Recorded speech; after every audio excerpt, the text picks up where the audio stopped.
नमस्कार। आज हम अशोक का शस्त्र त्याग में हम देखिए प्रश्न उत्तर पढ़ेंगे। देखिए अशोक का शस्त्र त्याग का अर्थ है यहाँ पर शस्त्रों को छोड़ देना, त्याग कर देना। शस्त्र यानी कि हथियार, हथियारों को छोड़ देना। अब लेखक देखिए बंशीधर श्रीवास्तव।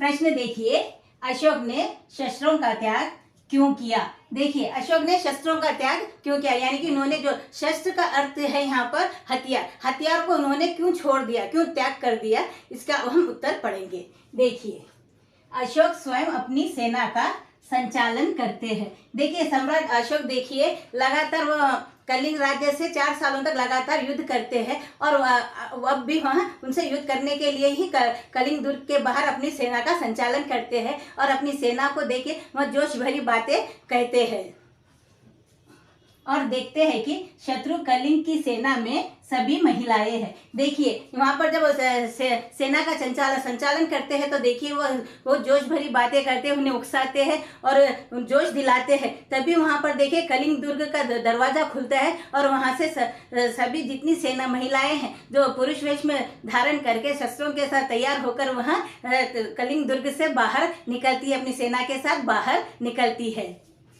देखिए और उसकी संचालन करने वाली राजकुमारी पद्मा भी स्त्री है और देखिए उसका संचालन करना यानी कि जो सेना को तैयार करने वाली जो स्त्री है वह भी एक स्त्री है, पद्मा है, जो कि उसके देखिए कलिंग राज्य में जितने भी पुरुष है, महाराज, सेनापति और जितने भी दूसरे पुरुष है वो सभी या तो मारे गए हैं या तो कैद कर लिए गए हैं अशोक के द्वारा। तो देखिए यहाँ पर उस कलिंग राज्य में सिर्फ चारों तरफ स्त्रियां ही स्त्रियां हैं और वो सभी स्त्रियां सम्राट अशोक से युद्ध करने के लिए, उनकी सेना से युद्ध करने के लिए तैयार होकर पुरुष वेश में तैयार होकर वह कलिंग के दुर्ग से बाहर आती है।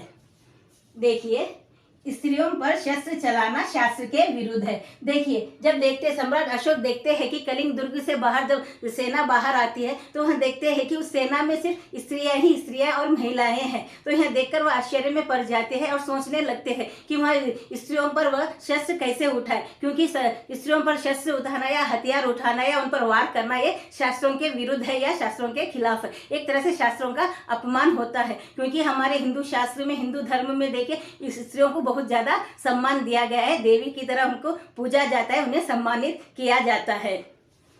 देखिए इसे दृष्टि में रखते हैं और स्त्री सेना को देखकर उसका हृदय परिवर्तित हो जाता है। और देखिए ये बात अपनी दृष्टि में रखते हैं क्योंकि उन्हें पता है कि हमारे शास्त्रों में भी स्त्रियों का अपमान करने की बात का विरोध किया गया है, क्योंकि उन्हें बहुत ज्यादा स्त्रियों को सम्मान दिया जाता है। तो और वे ये बात सोचते हैं और वह स्त्रियों पर वार नहीं करते हैं। और जब पद्मा देखिए राजकुमारी पद्मा उन्हें बहुत ज्यादा उकसाती है, सम्राट अशोक को कहती है कि वह उनसे युद्ध करने के लिए तैयार है और उन्हें ललकार रही है, तब भी वहाँ सम्राट अशोक उन पर वार नहीं करते, क्योंकि पद्मा एक स्त्री है और वह स्त्रियों पर हाथ उठाना या शस्त्र से वार करना यह उनके शास्त्रों के खिलाफ है। इसलिए यहाँ पर देखिए सम्राट अशोक अपने जो हथियार है उसका त्याग कर देते हैं और पद्मा से कहते हैं कि मेरी जान ही क्यों ना चली जाए या कि मेरा मस्तक ही क्यों ना कट जाए, फिर भी मैं स्त्रियों पर वार नहीं करूँगा।